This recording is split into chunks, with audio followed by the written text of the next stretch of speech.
Fayulu. Tokotaki na nyako. Tokotaki Fayulu. Alikate baboma bana kobo. Alikate baboma bana kobo. Yoyo yoyo tokoya bayo. Tokoya bate. Tokoya bayo. Tokoya bate. Papa papa de gose. Tokoya bayo. Papa de gose. Tokoya. Oh tokoya bayo. Tokoya bayo. Tokoya bate. Tokoya bayo. Tokoya bate. Papa de gose tope. Tokoya bayo. Papa de gose tope. Tokoya bayo. Oh tokoya bate. Tokoya bayo. Tokoya bayo. Tokoya bayo. Papa tokoya bate. Papa de gose tope. Tokoya bayo. Papa de gose tope. Tokoya bayo. Oh tokoya bayo.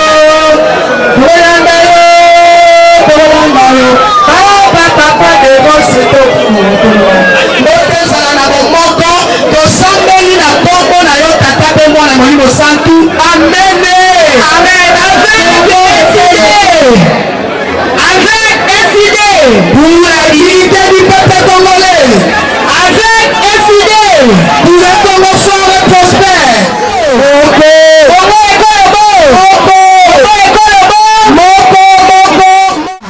Ngoma na biso ekoti bana Martin Fayulu bana na iselo komona ye ayete akososola akopanzi Kongo yango eside papa na biso kombo na ye Martin Fayulu Madidi. Lelo toye na moamba awa, lelo biso nyonso tozali na mo awa tosangani mpona koyamba ba autorité eside. Nasengi na bino tozala na mo calme toyoka message nini bamemeli biso awa. Merci. Est-ce que tokobangisa bango obe bakobangisa biso? Tokobangisa bango tozobenga le numéro 1 tobengaka ye gardien du temple. Le grand professeur de la République démocratique du Congo. Le secrétaire des secrétaires. Mwana Boka Delphos Kitoko Lumeba.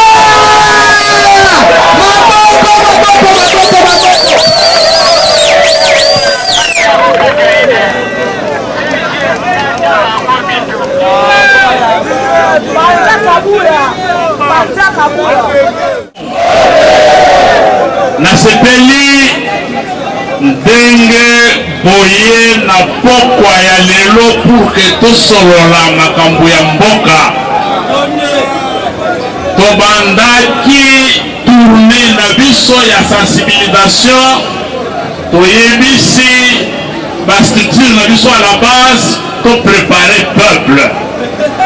Tobandi na district ya Lukunga tozalaki na Kaluka tosensibilize bandeko na biso na makambo oyo etungisa mboka.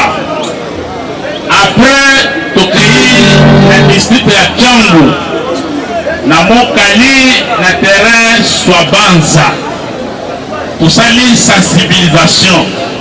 Lelo toye awa epa na bino na secrétariat exécutif ya Moamba bainvite biso balobi tozala na matinée politique na bamembre na biso na population balingi bayoka nini commandant du peuple, nini président élu Martin Fayulu azokanisa po na makambo oyo ezoleka na mboka.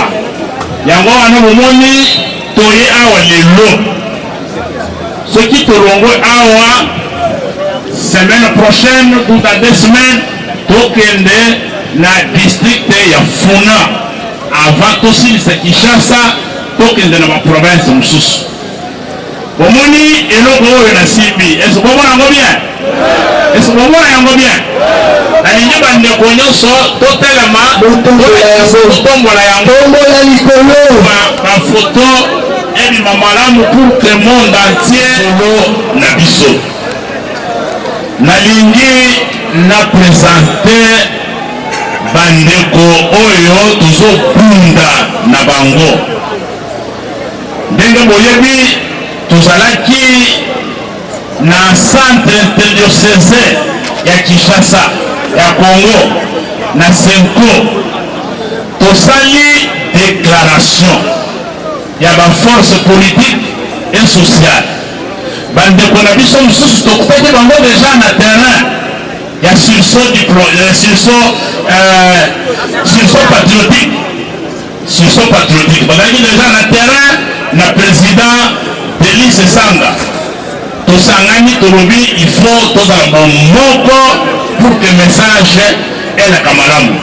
Bandeko bayaki ba accompagner biso na sensibilisation. Nasengi représentant ya président Denis Sanga voilà.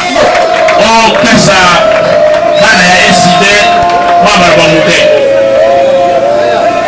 Bana ya SID mwamba mbotele bino. Mbotele lisusu. Yayambo nazo transmettre ba salutation oyo outi epa ya président national Denis Sanga Ipungu Jaka 5 kapito apesi bino mbotele bino. Alobi na ebisa bino boye bitumba oyo ya koboya kochange buku likonzi ya mboka oyo esile aza kosala envola kosala na sursaut national ezali bitumba moko. Biso toboyi troisième mandat kopesa Félix troisième mandat eza boye te. Est-ce que tolingi topesa Tshilombo troisième mandat? Tobongama tozala na nsima ya balidea na biso mpona kotindika bango potesa Tshilombo manda oyo ya mibale esili adégage akende libera. Merci mingi na bana esile, merci mingi na CG de Vos.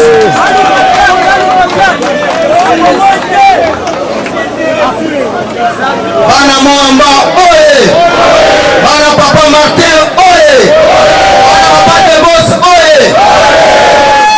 Nazali moko ya sursaut national, naza membre ya parti MS ya président Jean-Claude Kibala Kolde. Ayebisinga boye, nayebisa ba résistant ya Papa Martin que soki Fachi aza beton, biso toza mai. Tokobuka ye malembe, tokobuka ye.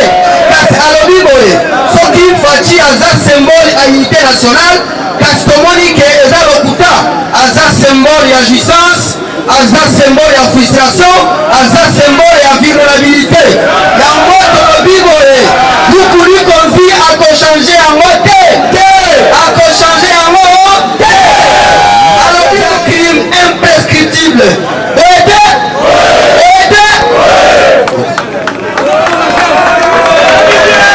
bolandi bien bandeko na biso ya LGD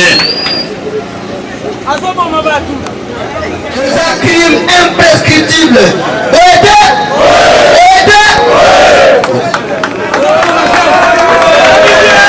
bolandi bien bandeko na biso ya LGD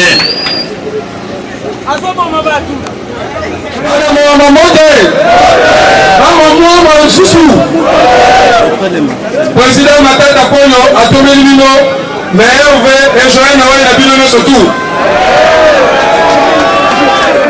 Na yango wana camarade secrétaire Fokret Chamala apesi bino mbote. Est-ce que pour dollar ekita faut aussi la constitution? Est-ce que pour futa l'enseignant il faut aussi la constitution? Est-ce que pour bongisa la biso banzela faut aussi la constitution? Na yango wana biso bana LGD bana Mwamba et le moment qu'on a camarade secrétaire général de force kitoko tolobi basi la constitution. Basi la constitution.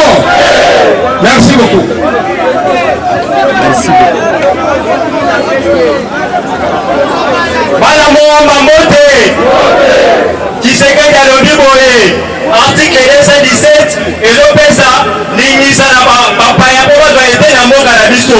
namoni mpe basali ya nzambe mosusu balobi ke ezopesa 300 km na bamboka ya bapaya. Eske eza bongo? Article 217 wana mpo moto interpreta ngo il faut atanga nanu bien droit constitutionnel congolais atangi droit public international atangi oyo babengi droit constitutionnel général. Balobi boye bakomisa mandat ya président de la république 7 ans renouvelable. Eske bolobi yango? Bolobi na mese Tshisekedi boye soki alingi article 218 biso tokoimpose article 219, soki alingi article 220 tokoimpose article 64, 164 na 165 ya constitution. Eza bolimi yango? Merci bongi. olandi ke tozali ngomba ya bana mayele olandi yango. Voilà, sikoyo nasengi topesa commandant du peuple, topesa président élu Martin Fayulu bisika vandi azolanda biso en direct, topesa ye mbote, tobeta maboko makasi.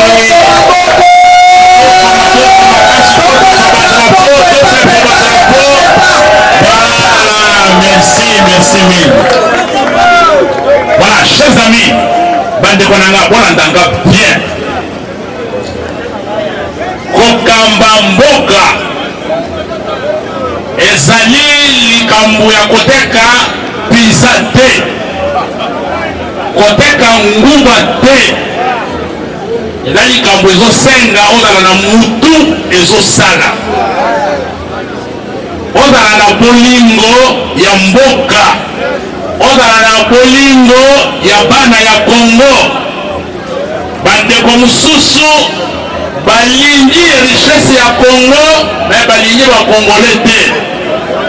Yango wana toye awa pour que toyebisa bino mpona nini commandant du peuple Martin Fayulu, mpona nini biso bana ya SID, mpona nini biso bana lamuka, bana ya force sociale et politique toboyi basimba constitution na biso. Baraison wana oyo etelemisi biso lelo yango toye pour que toyebisa bino. Nazala bamembre ya bureau national awa ya SID oyo bayaki na biso comme ngongekei moyen na présenter moko eza te, na kosenga bango kaka batelema topesa bango mbote tobetela bango maboko. Voilà, merci beaucoup. Sikoyo toza na moko aza mokonzi na biso, na parti na biso ekangami na président Martin. Après président Martin tozali na honorable Jean-Baptiste Kasekwa comme premier vice-président.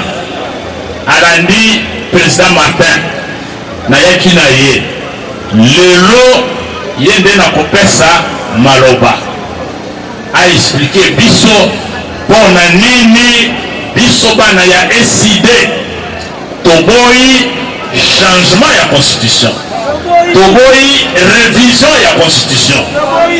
Tolobi makambo ya kosala na mboka ezali ebele. Esikola na ngai bondimi napesa ye parole. Ok, honorable Jean-Baptiste yebisa tobetala ye maboko nana.